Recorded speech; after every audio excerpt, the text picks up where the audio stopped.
पाणी टंचाईच्या पार्श्वभूमीवर सुरू असलेले हाजी मक्केशाही मशिदीचे बांधकाम समस्त हिंदू आघाडीने बंद पाडले। शहरात पाणी टंचाई तीव्र झाल्याने सर्व प्रकारच्या बांधकामांना महापालिकेने बंदी घातली असताना या आदेशास पायदळी तोडून डेक्कन येथील हाजी मक्केशाह मशिदीचे बांधकाम पदाधिकाऱ्यांनी बिनदिक्कतपणे सुरू ठेवले आहे।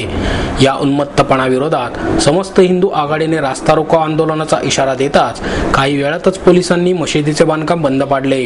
पावसाने ओढ दिल्याने शहरात तीव्र पाणी टंचाई भेडसावत आहे।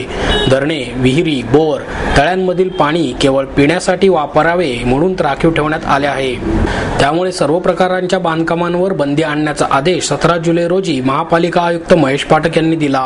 परंतु मशिदीच्या पदाधिकाऱ्यांनी याकडे पूर्णतः दुर्लक्ष करून बांधकाम सुरू ठेवले। हाजी मक्केशाह मशिदीच्या बांधकामास सर्व हिंदू संघटनांनी तीव्र विरोध केला आहे। त्यानंतरही प्रशासनाने बांधकामास परवानगी दिली। गेल्या 5 दिवसांपासून हे बांधकाम सुरू होते। महापालिकेच्या अधिकाऱ्यांनीही याकडे दुर्लक्ष केले। हे काम बंद करावे, अन्यथा खंडूजी बाबा चौकात आंदोलन करण्याचा इशारा मिलिंद एकबोटे यांनी दिला। यामुळे प्रशासनासह पोलिसांचे धाबेदण आणले।